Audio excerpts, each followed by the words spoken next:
merci mingi na fidélité boza nango na magazine Quelle Boule ezali penza esengo mingi mpona ngai mpona kopresente magazine oyo mokombo lelo mingi penza na sanza ya biso ya bamama bapesi biso lokumu bongo na rédaction ya magazine Quelle Boule bongo sango ya biso ya boso toza nango tozwi sango te mangwele to mpe vaccin AstraZeneca esili bongo kokoma okata ekolo ya biso mpe bayebisi na biso te kobanda lundi prochain bakobanda bongo kopesa mangwele kasi mwa loba ndungu tokoki te na mikili ya poto mingi penza na bikolo kwa Norvège kuna penza basili koboya vaccin wana toyebi te soki ekoleka ndenge nini tolanda na reportage.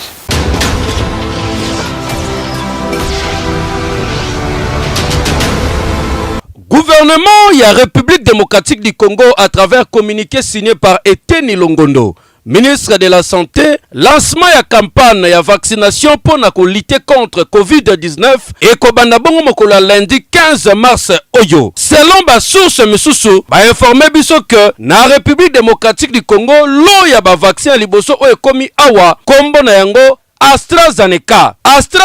wana tolakisaki bino mikoleleki na ba journaliste ya TF1 ndenge basalaki reportage pona kolobela ba effet secondaire nango ya mabe oyo ezali na kati ya vaccin oyo soki ba injecté oyo yango. Lelo la plupart ya gouvernement ya bamboka ya Union européenne enchaîne bazali ko suspendre bongo vaccination ya AstraZeneca po na ba effet secondaire nango pe surtout coagulation na makila, c'est-à-dire ezali ko kanga makila totolo ba caillou de sang ezali ko salema ndenge awa docteur Muyembe ya danois, c'est-à-dire un virologue danois, yé asengi ba enquêter minutieusement na vaccin oyo AstraZeneca parce que zalika la coïncidence te ndenge ba patient ebele bazali kozwa problème surtout après 10 jours ya vaccination. Okanisi biso ne tolobi toto kosi yoka bango moko mindele na bamboko basombaki baza na vaccin wana AstraZeneca. D'AstraZeneca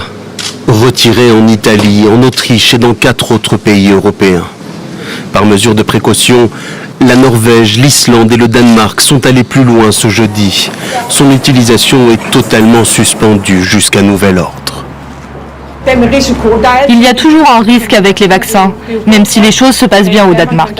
Celui d'AstraZeneca présente des risques et nous devons en savoir plus. Je pense que c'est l'approche à adopter. Nouveau rebondissement aujourd'hui, jeudi, puisque c'est au tour du Danemark de suspendre cette fois-ci complètement le vaccin AstraZeneca après des rapports, je cite, de cas graves de formation de caillots sanguins chez des personnes qui ont été vaccinées avec AstraZeneca. Le Danemark dit avoir enregistré au moins un cas de décès par thrombose après vaccination. Et si les autorités sanitaires disent qu'elles ne peuvent pas faire un lien direct entre vaccin et problèmes de coagulation, elle privilégie le principe de précaution. Bien, tout commence dans cet hôpital à Zwettl, en Basse-Autriche, où 2 infirmières se trouvent dans un état grave suite à leur vaccination avec AstraZeneca. La première, 49 ans, meurt 10 jours après la vaccination après de graves troubles de coagulation. L'autre, de 35 ans, développe une embolie pulmonaire. Et suite à cette annonce, 4 autres pays, l'Estonie, la Lituanie, la Lettonie et le Luxembourg ont décidé de suspendre les vaccinations avec ce même lot AstraZeneca. Bon, boye bisanga sikoyo. Bamboka oyo bazwaki vaccin oyo AstraZeneca bakomi déjà ko suspendre vaccination yango. Awa le 15 mars mokola lundi ne vaccination wana ezobanda. Toboyi te maladie ya Covid-19 ezali ko déranger monde entier pe ezali ko boma économie. Ba konti ya mboka na biso boyo kamawa. Il faut nanu ko yeba vaccin nini oyo ye na Congo pe ba effet nango kozala nini. Po maladie ya Covid-19 depuis bandi modèle bomi batu na bamboka loko les États-Unis, na ba France, na ba Italie, eza ndenge moko te na Afrique, surtout na Congo. Pays à plus de 80 millions d'habitants, ce qui est total, même pas 50 000 babeli Covid-19. Et à nini bakonzi bale na kanabino oto lobaki te okana mpu menga makota didi keyo we ndeko Martin Fayulu akutanaki na bapanti sango akutanaki na bango mi penza po akoyebisa te posa ya ye ezali te maponomi oyo kosalema na mobuko to kama ebela tuku mibela na misato esalema alingi koyoka ta lisolo ya glissement ta moko te tolanda Martin Fayulu na reportage.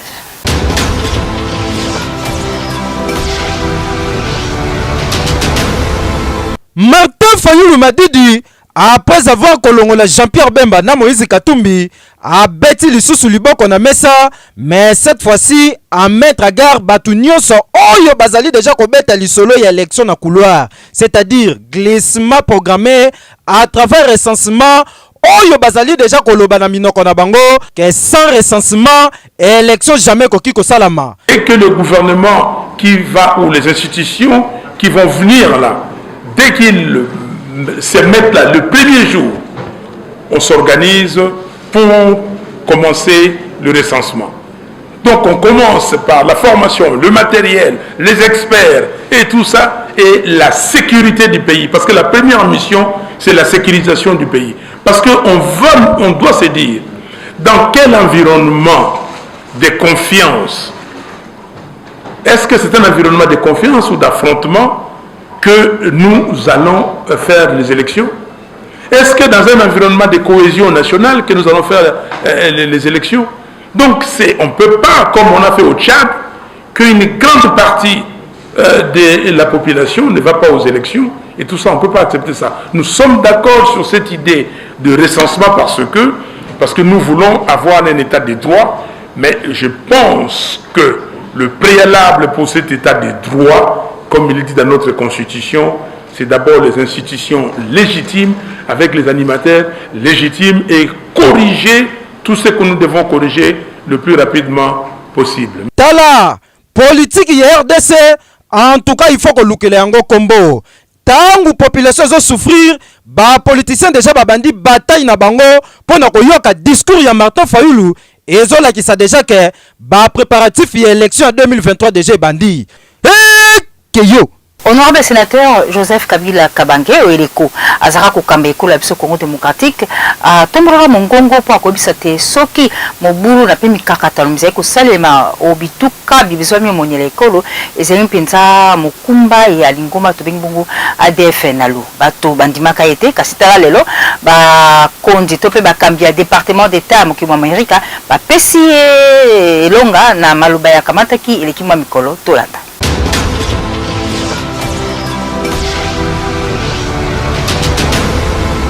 Joseph Kabila Kabange bakiselaka ye le fils de la paix Momemi Maki aswa na kati abundaka te na époque oyo azalaki président de la République atalisaki que baguerre nyonso oyo ezali na est ya République démocratique du Congo ezali bongo organisation terroriste batu baboyaki kondimela ye lelo maloba na ye ekomi nganga tobenga ye prophète tope tobenga ye nani po communiqué oyo ya département d'état américain eye ko confirmer maloba ya Joseph Kabila Kabange baguerre nyonso ya est ezali bongo organisation terroriste abetaka c'était na époque kasi nani andimelaki ye boyoka ye. Depuis 7 ans, on a fait tenir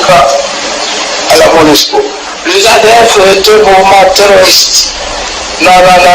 c'est pas un mouvement terroriste. Le Congo, vous exagérez aussi. Et aujourd'hui, ils se sont réveillés plutôt. Oui. Finalement, ces gens sont des terroristes, sont des mauvais. Lelo maloba ya Joseph Kabila Kabange nganga po ba Congolais nyonso baye ko reconnaître que azalaki na raison. Maramba este esengeli na ba Congolais ba fongola misu tozala ini ensemble po na koyeba kosilisa yango. Po communiquer oyo ezali po efongola ba Congolais misu. Ekei Etamboli ya bawewa au kati ya Kinshasa ezali kopesa pasi na bakonzi talati na General Silvano Kasongo akutanaki na baiba kusala kabisa mina ya wewa kwa kosenga na bango baza na etamboli ya sika pamba te bango pe ngambo ya bango bazali bon komilela la mitungisi ndenge na ndenge ezali ko utape ngambo ya bakonzi ya mboka tolanda.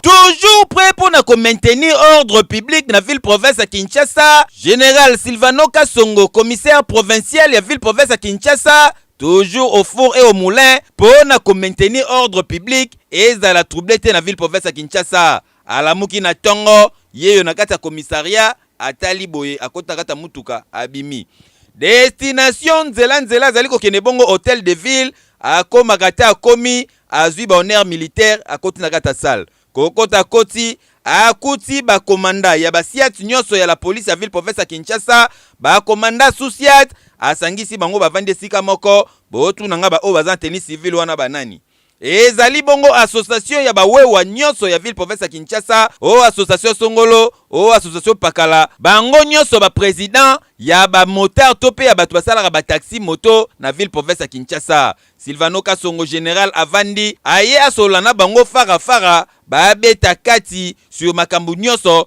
oyo etali transport ya moto na ville province ya Kinshasa. Ordre du jour ezalaki bongo na 3 points esika abeti sete kotalisake bawewa oyo bazali kosala musala ya komilukela baedaka population baedaka pe la police, donc bazali ba partenaire ya la police po na butu soki oki mutatuti mutuka kimi wewa mutalandaka bango esengeli bazala na contact permanent na la police po musala oyo sala makitoko kasi azali ko déplorer bongo ba dérapage oyo bandeko na biso bata moto basalaka atalisi bango ke soki bazali na nzela bakanga bango bikangela ya mwanzate o bakangi yo pesa permis po permis na RDC ibimaka lisusu te likambo ya casque likambo etali plaque ya immatriculation wana pe bakanga bango bikanga te kasi likambo etali owewa omati na saute mouton owewa okoti gombe owewa ozali kotambola na sens unique wana nde bakokanga yo pe okozwa mbano na yo yoka communication générale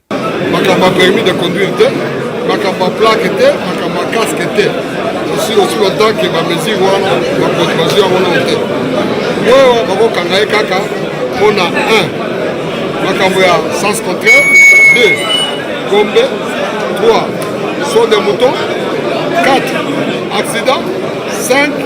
état d'ivresse 6 bakokanga wewa soki amemi plus de 2 personnes na makambo akuvefe makambo mosusu wana kokenda ekomaki lokola bilanga bapolisie mosusu okomona bakomisaria bamoto bato ebele bakomanda bakomekaka bakosala bakomandeko bakokanga esi bango soki omoni papa afiniki bana na ye bongo oyi mpona voisin ekozala ndenge nini soki tokangi bapolisie ndenge na bakei na prison bongo yo wewa tokosala nini okende prison kutusa mawa c'est pourquoi koyeba polisi azala mpona ordre public. En tout cas, oh ezali vraiment véritable matérialisation ya état de droit. Oh yo chef de l'État son excellence Félix Antoine Tshisekedi Tshilombo azali ko prôner yango général Silvano Kasongo azali ko appliquer sur terrain. Awa bawewa babendi bino matoyi yoka mikoleleki général Silvano Kasongo akangai ba policier o bazali bana na emoko ebongo yo mona voisin so akuti yo na mbeba oko yoka yo makambo okolia vungule obubuka etali yo erangoyo wazana matoya koyoka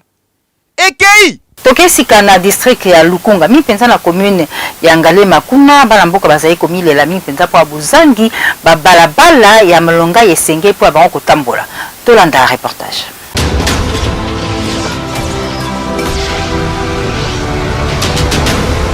Tozali na quartier Lukunga précisément na commune ya Ngalema awa bandeko basufaka makasi na likambo etali nzela ndenge kaka bozali komona pona kokatisa bacha mwa système ya pont oyo po yango peso otali bien ezali ya babambu mipanzi bacha bongo basaki batondisa na sable pona koleka ape ngaye mama na gymnastique ya kosakana te loko la jeune femme bozali komona na kifunda na ya biloko aye awa moya ko matezalité malembe shwape zate yona ndeka bomona zali ko traverser na ba mama obakendaka ba wenze pona koya loko la zali déjà mama mukolo moya ko matapo ezalité shwe zate alongoli mapapa na asimi na maboko azali ko pasola mai ka ndebo zali ko mona risque pe na ba fodi yamba ye na micro quel boule mag yoko communication oyo bon pour ba moni point ekufi yangona ba mususu bakoka komata wana te po ezala mwa mulai ki akoka te aza na kilo on préfère aller kana mai ezalaki bien ekufi siko mbongo to bongisila ezate do yangona soki ngamo na bundi te do izaka pasi mai eretondaka en tout cas moye ko katsa ezate soki pont ezate domestique bakonzi batala makamboti biso koto de difficulté courant mai ba pont de mystique ba député bayaka kaka mais koto na ngambo bonde bazate mais na bangambo boye bazana bango me bayaka kotala kaka basala bango pe le remote soki o remarqué pe mupanzi ba jeune garçon bazali na difficulté makasi ya kosakana terrain ya bale kutu bosana tala ku ballon bazobeta système ka ya kala bamba rouge bambala yango na risque pe Neymar to pe Riki Tulengi ya lobby babi makaka awa mais difficulté zali makasi quartier o lukunga o nangalema niveau l'été a bosana yango okondima te ke tozali ya plein 21e siècle ata na fait shukutu boyete gouvernement il faut que ça l'effort politique et infrastructure il faut ça là partout pour awa modèle bande ko ba vivre mboka kute kosa yalaka nini keyo mbasu ezali bokono mbasu bakobwakela yango te ezali bokono mutu akobela mpe akobika na yango awa na Kinshasa tozwi sango kitoko mwana mboka wa biso ndeko azala mikimi ya putu aye awa na l'hôpital na kombo ya TVS ezwami na commune ya Ngeringi pe azali kobikisa bokono bona bwa mbasu kokende na banganga te kende pa monganga tolanda ye alimbola na biso.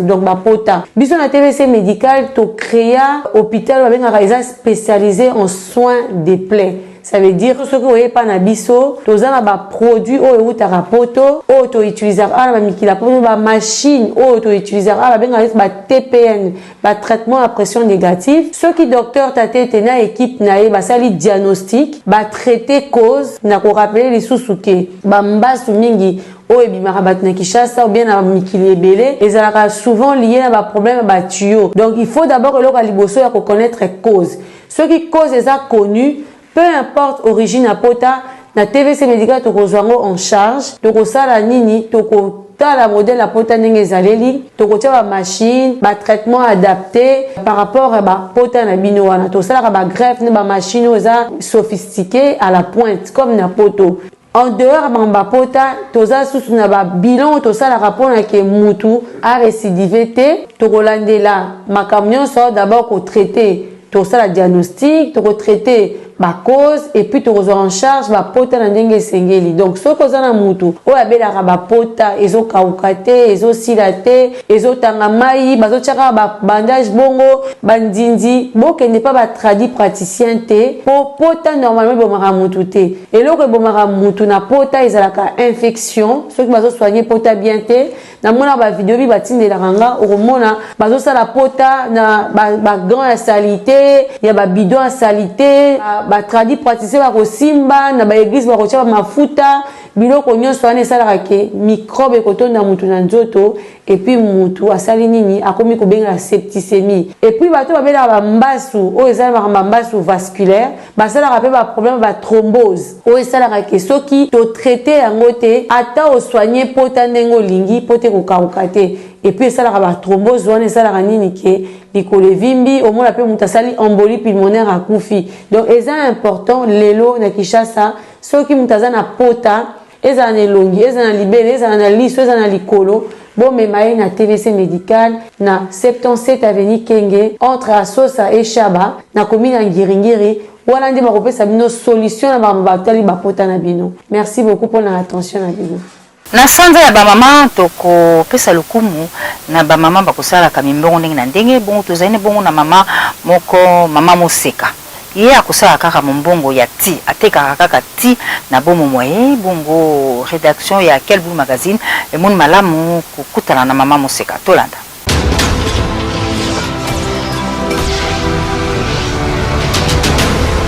Mama Moseka yoyo akenda sango na quartier Bois du précisément na commune Ngaliema na mosala na ye ya kosala ti ya tongo boyebi et permetaka bandeko balinga okende mingi misala to kokota mwa zamba balekaka awe pa ya mama Moseka pona komela mwa ti ndenge kaka boyebi Kinshasa difficulté zali makasi. Mama Moseka c'est vrai qu'azali déjà une vieille maman mais ala mukaka tongo c'est-à-dire 5h du matin ayo apona kosala mosala na ye ndenge kaka bomoni akoma liboso ya maison soki lipa ezate koya kosomba tite jamais poko ki koya o mama Moseka telanga tina kezwa lipa na coin nyonso kaka awawa lipa na ti ba client bayaka na kati ndenge bozali komona permetaka na mama atia mwati na ye azali pe kotia mwa sucre na ye ndambu pour permettre na ba client tango bakoya ba melati kitoko bayaka ebele ndenge bozali komona jeune frère oyo azali ko balola ngo de sorte que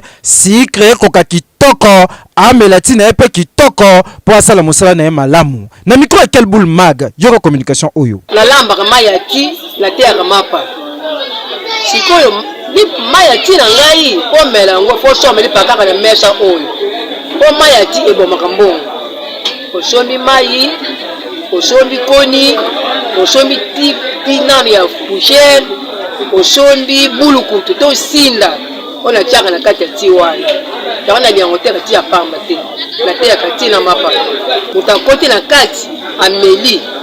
nderi ya kobima atiki bakopo yazana bakoko nanga tonga moko na sokola bakopo nanga wana na pokwa na tokisi bakopo nde na bongo na ndako eza restaurant wateka mapa na ye na mayati omsomeli sika ndeye abeneficie na mayati nalipa tekaka kopo 100 fois nalipa na yo ndenge kolele kalai nangu kalai technique ekipaka AGT pona Kinshasa boyebi soko débrouiller te l'état pe politique azalaka nango ya kozwa ba mama mikolo a charge lokwa tomona mikili ya bapaya azalaka te yango esalaka na ba mama ata zali mukolo abunda kaka boye pona kolesa bakoko na ye na libota na ye mobimba boye nde ezalaka merci no mama moseka mtozali kobunda keyo tozali na sanza ya bamama bongo fondation ya mama Ruth Kabasele ezwaki penza makanisi kitoko ya kokende kosunga bandeko bakoni bazwami au l'hôpital izara kombokala sanatorium sika comme hôpital général ya référence ya Makala Moussa nini fondation Ruth Kabasele sali kuna tolanda na reportage.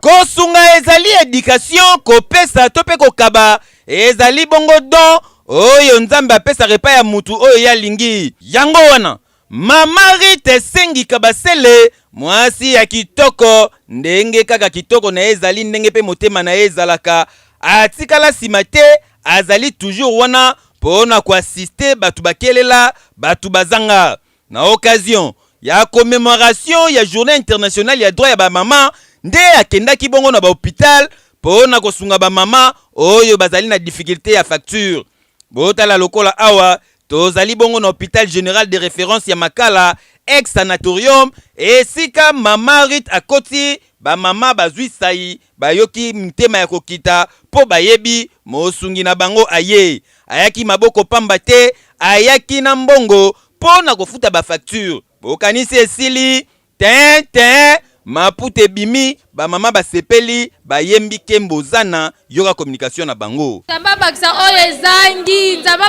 ezangi to sepeli mbala sima susu boyo kokanisa biso bokende liboso nzamba bakisela ye bela barsele bela pamboli ye penza amona ye yangoyo alati singa la journée de la femme toya wana sana na occasion ya mois de la femme comme toza na mois de mars eza mwana biso ba mama tokanisaki toya kokabola mwa liputa mwa eloko ya kolia na bandeko na biso bazawa donc toyaki na pavio ya maternité mpona kokabola quelque chose na bamama oyo bauti kobota mama Rite Sengi Kabasele nzambe apambola yo po oyo pesi opesi na maboko ya nzambe yende mutu apesaka akozongisa kende liboso na makambo nyonso salaka yeba bien ozali kosala nzamba kozongisela yo boyende ezalaka osungi ba mama bakosambela nzamba zongiselo ebele ekei winner loto isolo kitoko ya na pona bana kisasa na 500 francs ya pamba okomi moto ya bomengo moto ya bozui okomi millionnaire tolanda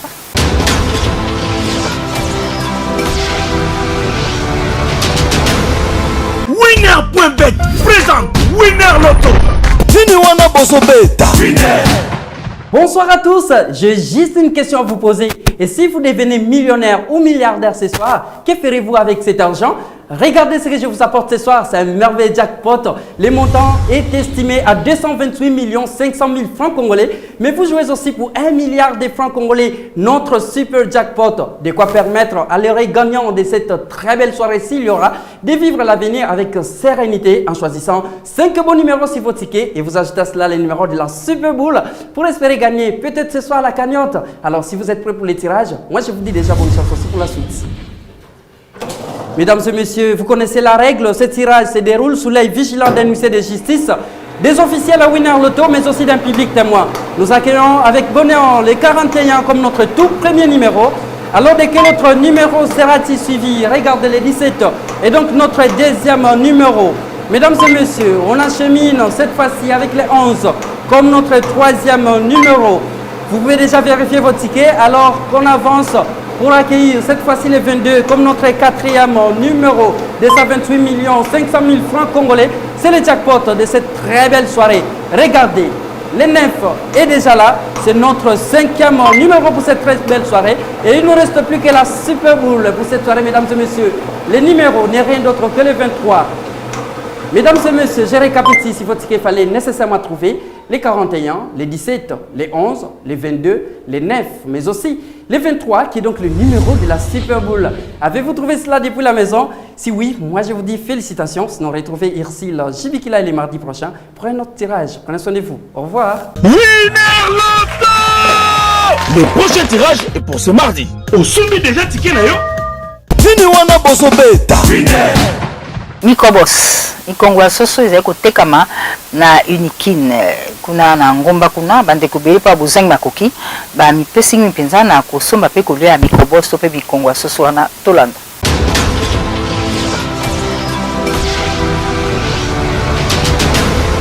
Jeune homme oyo bozali komona atangaka azali bongo na école primaire kasi ndenge azali wana aboya na ye makambo voilà lokola ba parents bazali na moyen ya kotinda ye na école te ye moko abule asali technique oyo ya kotekaka mikongo ya soso pour permettre ye soki basengi syllabus asombi soki basengi cahier crayon asombi soki pe frais scolaire ye moko mifutela po ya kosenga ezalaka mutu pasi acha établissement na ye oyo awa na site universitaire ya Unikine esika ba étudiant bayaka kolia na moma ya pause po asalaka biloko na ye kitoko oyo wapi soki asomi mikongo na ye aye achango na kata cantine oyo aepisango kitoko atiki yango quelque temps ekota mungwa ti na mikuwa bino moko boyebi lokola mikongo soso ezalaka nonka mikuwa na mikuwa esengaka mungwa ekota bongo na mikuwa. Quelque temps après, a chauffé moto, ye aboya na ekopelisa bakoni, aboya na ekopelisa makala, lokola zalaka na Unikine kurekata na rate, a somba friteuse o bozali komona. A chauffé mafuta chauffe, a zwi mikongo soso, a chubi yango na kati ya mbanzi oyo. Tangwa kobwaka boye eleli cholololo, papa bomi mboka, kaka ndenge tobanda kobenga, tango tozalaka bana mikie. Abwaki deuxième tour, abandi ko balola, abaloli, mikongo bandi ko changer couleur et beli kitoko, soko tali on kaka boye komi ko pesa appétit, osomba ya 500, tope ya 300, akatela ona ki pesi ya kwanga, tope eteni ya kwanga, pilipili ya rouge obozali komona, misusu bayaka basombi, balobi kosangisa pilipili na mikongo sika moko te veut dire, aluka sachet mususu, bacha pilipili po, soki ake kolia ngona kwanga azwa musuni akati abandi ko chocha na kata pilipili adundi ezaka na seben oyo wapi yoka communication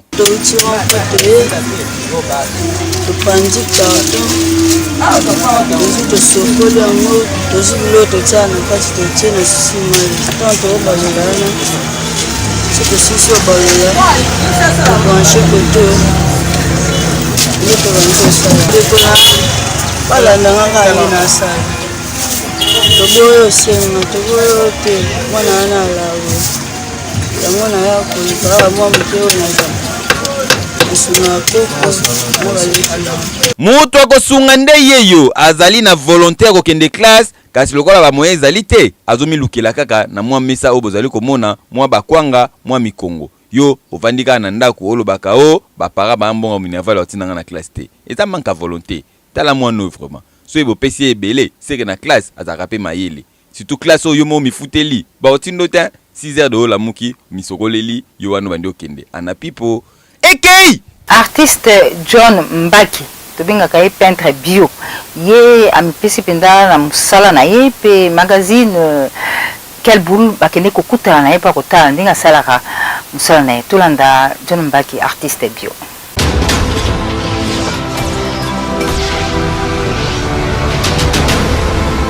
Tozali na commune ya Bumbu na quartier Kinshasa bisika wapi kamera na biso ya Quelle Boule Mag kutanaki na papa moko na kombo ya John Tunga oyo azali artiste peintre pe décorateur monene kaka ndenge bozali komona awa na bilili. Ba tableau na ye oyo asalaka yango oyo botala bino moko modèle oyo azali ko présenter ba art na ye pona kosala mosala na ye azalaka na posa ya ba produit lokola oyo bozali komona awa na kati ya ba sachet oyo ba tisi farine pe col frade pona kosala mosala na ye kitoko ndenge bozali komona boyoka ndenge a communiquer na micro na biso. Na ngai ezali Tunga Mbaki John tozali awa na commune ya Bumbu ville de Kinshasa. Nasaka na ngai atelier moko ezali plus simple nasalaka nazali peintre bio vupona nini nazosala na ba couleur moko naturel oyo nasaka ba recherche tout le temps donc na ba couleur ndenge bomoni na ba tableau oyo bauti kokanga sikoyo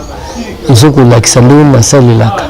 longonya na papa Tunga pona musala kitoko oyo azali kosala ya art pe ya décoration oyo pona bandeko nyonso balingaka art pe ba oyo nyonso balingaka décoration boya kaka awa na commune ya Bumbu epa ya papa Tunga bokozala mobimba na art oyo kozala nango posa ya normal boende zalaka ekei tokombo na suka ya sango ya biso ya mokoma lelo ezali pende sengo mingi mpona ngai Mami Ilela journaliste na kati ya télévision nationale mibutuku mibale lelo na présentaka journal ya Lingala et puis émission Carré Vérité na sepeli mpenza na ndenge bandeko ya magazine Quelle Boule ya ndeko na biso David Nsala baponinga mpona kopresente mpona bino magazine mokoma lelo yango ezali mpenza mpo kopesa lokumu na biso mamama na sanza na biso ya bamama natondi bino botondi mpe nasengi na bino bokoba kolanda magazine Quelle Boule ya ndeko na biso David Nsala. Bonne fête na bamama nyonso.